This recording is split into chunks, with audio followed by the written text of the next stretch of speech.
کہ ایک کے بعد ایک 5 مہینے میں یہ کتنی بجٹس لانا چاہتے ہیں. ویسے بھی اگر آپ دیکھیں جو گیس اور پیٹرول اور بجلی کی نرخوں میں ایک تیزی سے بڑھوتی ہوئی ہے تو اس میں تو آپ نے دیکھا ہوگا کہ خود ہی بذات خود یہ منی بجٹس ہیں نا. اس کے بغیر کسی کی حامی کے، بغیر پارلیمان کی ووٹس کے، بغیر کسی کو اعتماد لیے یہ بجٹ بھی بغیر پارلیمان کو اعتماد لیے بغیر کمیٹیز سے ڈسکشن کیے جو ہوتا ہے، جس کا مطالبہ ہر پارلیمان میں ہم کرتے ہیں، جو ہر دفعہ کہتے ہیں کہ یہ پروسیس سے آنا چاہیے.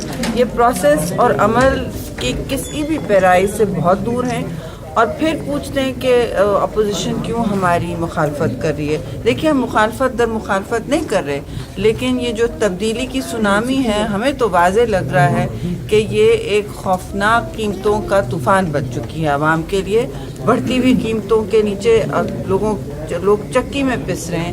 مزدور، کسان، ہاری کوئی بھی ہو، شہر والا، متوسط طبقہ، سب کے لیے جینا بہت بوجھل ہو چکا ہے. اور مسئلہ یہ ہے کہ سوال تو اٹھ رہا ہے، ڈالر کی جب آپ نے پرائس کریش کروائی ہے تو راتوں رات کون اس سے پروفٹ کر رہا ہے؟ کون لوگ ہیں جنہوں نے یہ جانتے بوجھتے کہ کیا ریٹ ہوگی ڈالر کی اور روپے کی کیا کس طرح گرے گا، اس میں انہوں نے کیا بنایا ہے؟ اس پر تو تحقیقات ہونی چاہیے. کوئی ڈسکشن نہیں ہو رہا. اور آپ کی صرف ایک اقتصادی پالیسی ہے، لوگوں کو ریلیف دینا اور تقویت دینا نہیں ہے مشکل وقت میں.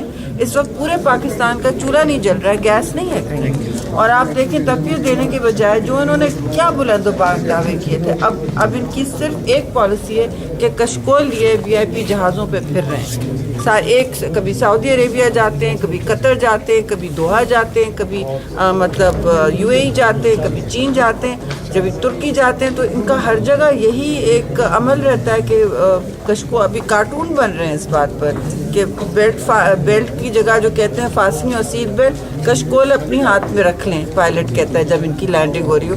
تو ہمیں بھی افسوس ہوتا ہے کہ پاکستان کا نام اس طرح آپ کیوں خراب کر رہے ہیں. آپ نے 5 مہینے میں 5 کشکول لے کے پھر رہے ہیں. اور دوسری بات یہ کہ اگر IMF سے کام کرانا ہے، یعنی کہ لون لینا ہے، کریڈٹ لینی ہے، پروگرام ہے پورا، پھر وہ گو کی کیفیت سے ملک کو نکالے نا. مارکیٹس بھی کریش ہو چکی ہیں، جو حالات ہیں وہ ابتری کی طرف جا رہے ہیں. میڈم جیسے کہ منی بل تو نہیں آتا سینٹ میں، لیکن سینٹ کی سفارشات ہوتی ہیں. جی آئے گا. مانگی ہے جی میں نے تو کہا ہے کہ جس طرح پروسیس ہوتا ہے نارمل بجٹ، اسی طرح آئے، سفارشات آئیں گی، 10 دن میں واپس آئیں گی سینٹ سے.